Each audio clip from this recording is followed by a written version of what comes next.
అందరికీ నమస్కారం. జై శ్రీరామ్. అయ్యా కేసీఆర్ గారు కరోనా కోసము 1000 కోట్ల రూపాయలు ఖర్చు పెడతానని చెప్పారు. ప్రభుత్వ ఆసుపత్రిలో కనీస సౌకర్యాలను కూడా కల్పించలేకపోతున్నాం. మరేం చేశావు 1000 కోట్ల రూపాయలు అని నేను ఈరోజు ప్రశ్నిస్తున్నాను. ఈరోజు మన హైదరాబాద్లో తీసుకున్నట్లయితే గాంధీ ఆసుపత్రి మరియు నీలోఫర్ ఆసుపత్రి, వాటి పరిస్థితిని ఒక్కసారైనా చూసావా? అసలు ఎంత దుర్భరంగా ఉన్నాయో. నువ్వేంది, నీ పరిస్థితి ఏంది, నీ కుటుంబం ఏందనేది కాదు కేసీఆర్ సారు మీరు పట్టించుకోవాల్సింది. ఇక్కడ ఉన్నటువంటి ప్రజలేంటి, వాళ్ళ సమస్యలు ఏంటి అనేది పట్టించుకోవాలి.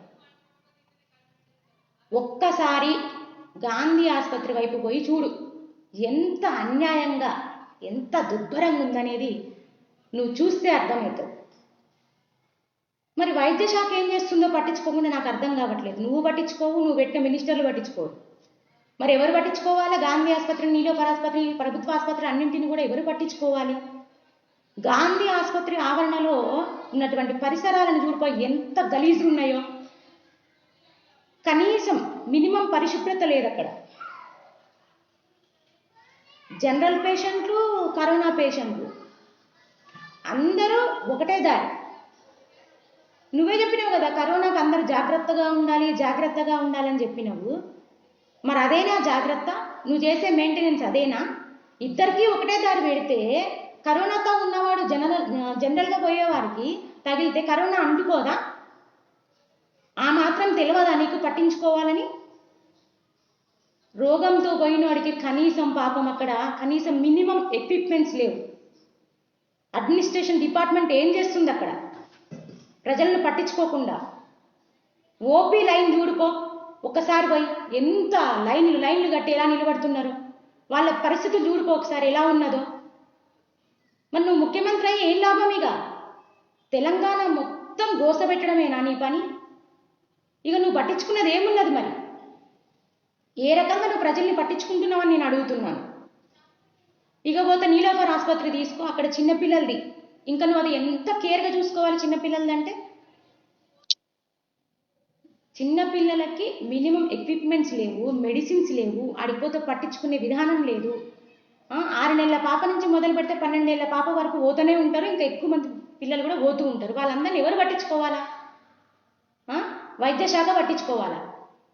గవర్నమెంట్ పట్టించుకుంటేనే కదా వైద్యులు, డాక్టర్లు అనేవారు పట్టించుకుంటారు. నువ్వు సరైనటువంటి మెడిసిన్స్ని అక్కడికి పంపించి, ఎక్విప్మెంట్స్ని పంపిస్తే అక్కడ ఉన్నటువంటి డాక్టర్స్ హెల్ప్ చేయగలుగుతారు. నువ్వు ఏది పట్టించుకోకుండా హ్యాపీగా నువ్వు ఫామ్ హౌస్లో ఉంటే మరి ఎవరు పట్టించుకోవాలి? ఈ సమాజాన్ని, ఈ ప్రజల్ని ఎవరు పట్టించుకోవాలని నేను ఈరోజు ప్రశ్నిస్తున్నాను కేసీఆర్ సార్ మిమ్మల్నే. సరే, మీకు మాత్రం హెల్త్ బాగుండకపోతే ప్రైవేట్ హాస్పిటళ్ళు కావాలా? మీకు ఓట్లేసినటువంటి ప్రజలు మాత్రం ఏడవైనా మీకు అనవసరం. మీకు సంబంధం లేదు అసలు. వాళ్ళు ఏడబోతే నాకేంది, నా కుటుంబం మీరు మంచిగా ఉన్నానా లేదా అనేదే ఇంపార్టెంట్. ఈ 2-3 రోజుల క్రిందట ఏదో అయిందనేసి హడావిడిగా ప్రైవేట్ హాస్పిటల్ పోయి చూపించుకున్నారే. మీ హెల్త్ అంటే మీకు అంత ఇంపార్టెన్సే. మీకు ఓట్లేసి గెలిపించినటువంటి ప్రజల పరిస్థితి ఏంటి అని అడుగుతున్నాను. ముఖ్యమంత్రి సారు ఫస్ట్ గాంధీ హాస్పిటల్కి పోయి నీకు సంబంధించినటువంటి ఏదైతే ప్రాబ్లం వచ్చిందో నువ్వు అక్కడ చూపించుకుంటే కనీసం సీఎం సార్ వస్తున్నాడన్న భయంతోనన్నా కనీసం గాంధీ హాస్పిటల్ మంచిగా చెప్తారు కదా. మినిమం రెస్పాన్సిబిలిటీ ఉంటుంది కదా కనీసం. సరే, నువ్వు పోయి పట్టించుకో, మరి నువ్వన్నా పోయి అక్కడ చూపించుకో. అట్లనన్నా అడిగిపోయిన జనాలు పట్టించుకుంటారు కదా. నీకు అది చేత కాకపోతే ఓట్లు వేసిన వాళ్ళు గాలికి కొట్టుకోపోవాలా? నువ్వు మాత్రం ప్రైవేట్ హాస్పిటల్కి పోయి కోట్ల రూపాయలు జనాలు ఇది తీసుకొని హ్యాపీగా నువ్వు చూపించుకోవాలా. మిగిలిన వాళ్ళు నీ కంటికి కనబడరు అసలు. ఇది ఎంతవరకు న్యాయమని నేను అడుగుతున్నాను. మీరు దయచేసి తెలంగాణ ప్రజలను పట్టించుకోవాలి. గాంధీ ఆసుపత్రిలో ఉన్నటువంటి ప్రాబ్లమ్స్ని తెలుసుకొని ఆ సమస్యలు ఏమైతే ఉన్నాయో మీరు వైద్య శాఖకు చెప్పి అవన్నీ కూడా అక్కడ ఉన్నటువంటి పరికరాలను అన్నింటినీ కూడా అందించి ప్రజల సమస్యను తీర్చాలని నేను డిమాండ్ చేస్తున్నాను. భారత్ మాతాకి జై. అందరికీ నమస్కారం.